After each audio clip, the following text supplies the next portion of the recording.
जय श्री राम। कर्मयोग की प्रशंसा करके अब उसका साधन बतलाते हुए श्लोक संख्या 3 में भगवान क्या कहते हैं? आरुरुक्षोर्मुनेर योगम कर्म कारण मुच्यते योगारूढ़स्य तस्यैव शमः कारण मुच्यते।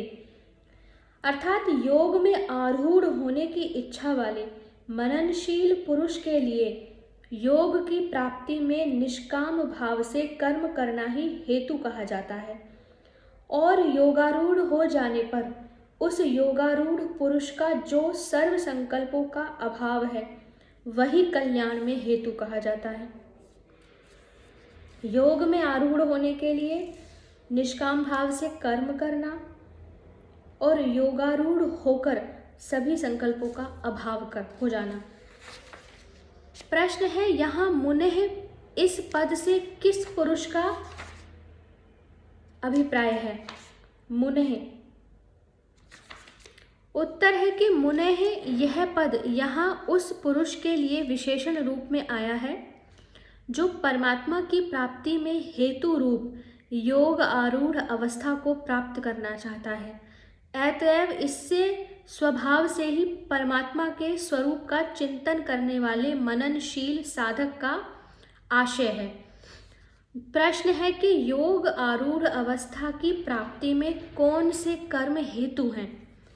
उत्तर, वर्ण आश्रम और अपनी स्थिति के अनुकूल जितने भी शास्त्र विहित कर्म हैं फल और आसक्ति का त्याग करके किए जाने पर वे सभी योगारूढ़ अवस्था की प्राप्ति में हेतु हो सकते हैं। प्रश्न है कि योगारूढ़ अवस्था की प्राप्ति में कर्मों को हेतु क्यों बतलाया? कर्मों का त्याग करके एकांत में ध्यान का अभ्यास करने से भी तो योगारूढ़ावस्था प्राप्त हो सकती है। इसका उत्तर है कि एकांत में परमात्मा के ध्यान का अभ्यास करना भी तो एक प्रकार का कर्म ही है और इस प्रकार ध्यान का अभ्यास करने वाले साधक को भी शौच स्नान तथा खान पान आदि शरीर निर्वाह के लिए योग्य क्रिया तो करनी ही पड़ती है। इसलिए अपने वर्ण आश्रम अधिकार और स्थिति के अनुकूल जिस समय जो कर्तव्य कर्म हो फल और आसक्ति का त्याग करके उनका आचरण करना योगारूढ़ अवस्था की प्राप्ति में हेतु है। यह कहना ठीक ही है। इसलिए तीसरे अध्याय के चौथे श्लोक में भी कहा है कि कर्मों का आरंभ किए बिना मनुष्य नैष्कर्म्य अर्थात योगारूढ़ अवस्था को नहीं प्राप्त हो सकता। प्रश्न है, यहाँ शमः इस पद का अर्थ स्वरूपतः क्रियाओं का त्याग न मानकर सर्व संकल्पों का अभाव क्यों माना गया? दूसरे और चौथे श्लोक में संकल्पों के त्याग का प्रकरण है। शमः पद का अर्थ भी मन को वश में करके शांत करना होता है। 18वें अध्याय के 42वें श्लोक में भी शम शब्द का इसी अर्थ में प्रयोग हुआ है और मन वश में होकर शांत हो जाने पर ही संकल्पों का सर्वथा अभाव होता है। इसके अतिरिक्त कर्मों का स्वरूपतः सर्वथा त्याग हो भी नहीं सकता। अतएव यहाँ शमः का अर्थ सर्व संकल्पों का अभाव मानना ही ठीक है।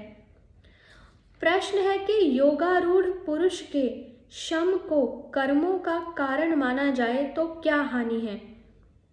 उत्तर है कि शम शब्द सर्व संकल्पों के अभाव रूप शांति का वाचक है, इसलिए वह कर्म का कारण नहीं बन सकता। योगारूढ़ पुरुष द्वारा जो कुछ चेष्टा होती है उनमें तो उनके और लोगों के प्रारब्ध ही हेतु हैं। अतः शम को कर्म का हेतु मानना युक्ति संगत नहीं है। उसे तो परमात्मा की प्राप्ति का हेतु मानना ही ठीक है। पूर्व श्लोक में योगारूढ़ शब्द आया, उसका लक्षण जानने की आकांक्षा होने पर योगारूढ़ पुरुष के लक्षण बतलाते हुए भगवान कहते हैं श्लोक संख्या 4 में, यदा ही नेन्द्रियार्थेषु न कर्म स्वनुषज्जते सर्व संकल्प संन्यासी योगारूढ़स्तदोच्यते। अर्थात जिस काल में न तो इंद्रियों के भोगों में और न कर्मों में ही आसक्त होता है, उस काल में सर्व संकल्पों का त्यागी पुरुष योगारूढ़ कहा जाता है। प्रश्न है, यहाँ इंद्रियों के विषयों में और कर्मों में केवल आसक्ति का त्याग बतलाया, कामना का त्याग नहीं बतलाया, इसका क्या कारण है? उत्तर है, आसक्ति से ही कामना उत्पन्न होती है। यदि विषयों में और कर्मों में आसक्ति न रहे तो कामना का अभाव तो अपने आप ही हो जाएगा। कारण के बिना कार्य हो ही नहीं सकता। अतएव आसक्ति के अभाव में कामना का अभाव भी समझ लेना चाहिए। प्रश्न है कि सर्व संकल्प संन्यास का क्या अर्थ है और समस्त संकल्पों का त्याग हो जाने के बाद किसी भी विषय का ग्रहण या कर्म का संपादन कैसे संभव है? यहाँ संकल्पों के त्याग का अर्थ स्फुरना मात्र का सर्वथा त्याग नहीं है। यदि ऐसा माना जाए तो योगारूढ़ अवस्था का वर्णन ही असंभव हो जाए। जिसे वह अवस्था प्राप्त नहीं है वह तो उसका तत्व नहीं जानता, और जिसे प्राप्त है वह बोल नहीं सकता, फिर उसका वर्णन ही कौन करे? इसके अतिरिक्त चौथे अध्याय के 19वें श्लोक में भगवान ने स्पष्ट ही कहा है कि जिस महापुरुष के समस्त कर्म कामना और संकल्प के बिना ही भली भांति होते हैं उसे पंडित कहते हैं, और वहाँ जिस महापुरुष की ऐसी प्रशंसा की गई है वह योगारूढ़ नहीं है, ऐसा नहीं कहा जा सकता। ऐसी अवस्था में यह नहीं माना जा सकता कि संकल्प रहित पुरुष के द्वारा कर्म नहीं होते। इससे यही सिद्ध होता है कि संकल्पों के त्याग का अर्थ स्फुरना या वृत्ति मात्र का त्याग नहीं है। ममता, आसक्ति, द्वेष पूर्वक जो सांसारिक विषयों का चिंतन किया जाता है उसे संकल्प कहते हैं। ऐसे संकल्पों का पूर्णतया त्याग ही सर्व संकल्प संन्यास है। ऐसा त्याग कर्मों के सुचारू रूप से संपादन होने में कोई बाधा नहीं देता। जिनकी बुद्धि में भगवान के सिवा किसी की स्थिति ही नहीं रह जाती, उनके द्वारा भगवत बुद्धि से जो विषयों का ग्रहण या त्याग होता है उसे संकल्प जनित नहीं कहा जा सकता। ऐसे त्याग और ग्रहण रूप कर्म तो ज्ञानी महात्माओं के द्वारा भी हो सकते हैं। ऐसे ही महात्मा के लिए भगवान ने कहा है कि वह सब प्रकार से बरतता हुआ भी मुझ में ही बरतता है। प्रश्न है, मनुष्य भोगों की प्राप्ति के लिए ही कर्म करता है और उनमें आसक्त होता है। अतएव शब्द आदि विषयों में आसक्ति का अभाव बता देना ही यथेष्ट था। कर्मों में आसक्ति का अभाव बताने की क्या आवश्यकता थी? उत्तर है कि भोगों में आसक्ति का त्याग होने पर भी कर्मों में आसक्ति रहना संभव है, क्योंकि जिनका कोई फल नहीं है ऐसे व्यर्थ कर्मों में भी प्रमादी मनुष्यों की आसक्ति देखी जाती है। अतएव आसक्ति का सर्वथा अभाव दिखलाने के लिए ऐसा कहा गया है। परम पद की प्राप्ति में हेतु रूप योगारूढ़ अवस्था का वर्णन करके अब उसे प्राप्त करने के लिए उत्साहित करते हुए भगवान मनुष्य का कर्तव्य बतलाते हैं। श्लोक संख्या 5। उद्वरेदात्मनात्मानं नात्मानं वसादयेत् आत्मैव ह्यात्मनो बंधुरात्मेव रिपुरात्मनः। इसका अर्थ है कि अपने द्वारा अपना संसार समुद्र से उद्धार करे, अपने को अधोगति में न डाले, क्योंकि यह मनुष्य आप ही तो अपना मित्र है और आप ही अपना शत्रु है। प्रश्न है, अपने द्वारा अपना उद्धार करना क्या है और अपने को अधोगति में डालना क्या है? उत्तर है, जीव अज्ञान के वश होकर अनादिकाल से इस दुखमय संसार सागर में गोते लगाता है और नाना प्रकार की भली बुरी योनियों में भटकता हुआ भांति भांति के भयानक कष्ट सहता रहता है।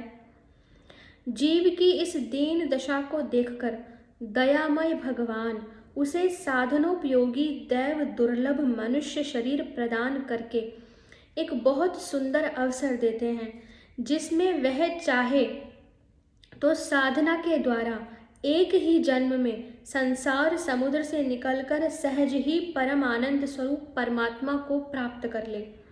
इसलिए मनुष्य को चाहिए कि वह मानव जीवन के दुर्लभ अवसर को व्यर्थ न जाने दे और कर्मयोग, सांख्य योग, भक्ति योग आदि किसी भी साधन में लगकर अपने जन्म को सफल बना ले।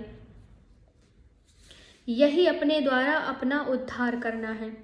इसके विपरीत राग, द्वेष, काम, क्रोध, लोभ, मोह आदि दोषों में फंसकर भांति भांति के दुष्कर्म करना और उनके फल स्वरूप मनुष्य शरीर के परम फल भगवत प्राप्ति से वंचित रहकर पुनः शूकर, कूकर आदि योनियों में जाने का कारण बनना अपने को अधोगति में ले जाना है। उपनिषद में ऐसे मनुष्य को आत्महत्यारा कहकर उनकी दुर्गति का वर्णन किया गया है। यहाँ भगवान ने अपने द्वारा ही अपना उद्धार करने की बात कहकर जीव को यह आश्वासन दिया है कि तुम यह न समझो कि प्रारब्ध बुरा है इसलिए तुम्हारी उन्नति होगी ही नहीं। तुम्हारा उत्थान पतन प्रारब्ध के अधीन नहीं है, तुम्हारे ही हाथ में है। साधना करो और अपने को अवनति के गड्ढे से निकालकर उन्नति के शिखर पर ले जाओ।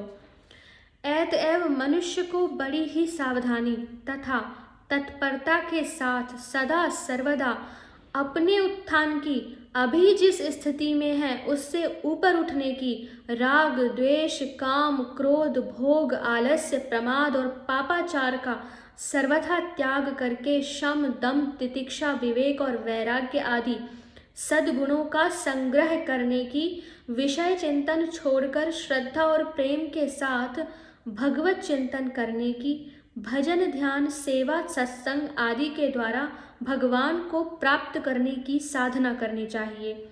और जब तक भगवत प्राप्ति न हो जाए तब तक एक क्षण के लिए भी जरा भी पीछे हटना तथा रुकना नहीं चाहिए। भगवत कृपा के बल पर धीरता, वीरता और दृढ़ निश्चय के साथ अपने को जरा भी न डिगने देकर उत्तरोत्तर उन्नति के पथ पर ही अग्रसर होते रहना चाहिए। मनुष्य अपने स्वभाव और कर्मों में जितना ही अधिक सुधार कर लेता है वह उतना ही उन्नत होता है। स्वभाव और कर्मों का सुधार ही उन्नति या उत्थान है। इसके विपरीत स्वभाव और कर्मों में दोषों का बढ़ना ही अवनति या पतन है। प्रश्न है, यह मनुष्य आप ही अपना मित्र है और आप ही अपना शत्रु, इस कथन का क्या भाव है? उत्तर, इससे भगवान ने यह भाव दिखलाया है कि मनुष्य सांसारिक संबंध के कारण आसक्तिवश जिन लोगों को अपना मित्र मानता है वे तो बंधन में हेतु होने से वस्तुतः मित्र ही नहीं हैं। संत, महात्मा और निस्वार्थ साधक जो बंधन से छुड़ाने में सहायक होते हैं वे अवश्य ही सच्चे मित्र हैं, परंतु उनकी यह मैत्री भी मनुष्य को तभी प्राप्त होती है जब पहले वह स्वयं अपने मन से उनके प्रति श्रद्धा और प्रेम करता है तथा उन्हें सच्चा मित्र मानता है और उनके बतलाए हुए मार्ग के अनुसार चलता है। इस दृष्टि से विचार करने पर यही सिद्ध होता है कि यह आप ही अपना मित्र है। इस प्रकार यह भी निश्चित है कि मनुष्य अपने मन में किसी को शत्रु मानता है तभी उसकी हानि होती है, नहीं तो कोई भी मनुष्य किसी की कुछ भी पारमार्थिक हानि नहीं कर सकता। इसलिए शत्रु भी वस्तुतः वह स्वयं ही है।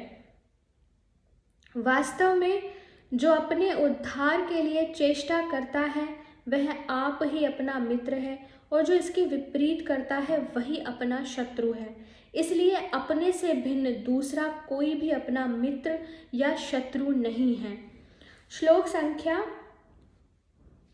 6 से आगे के वीडियो में पढ़ेंगे। हरे कृष्णा।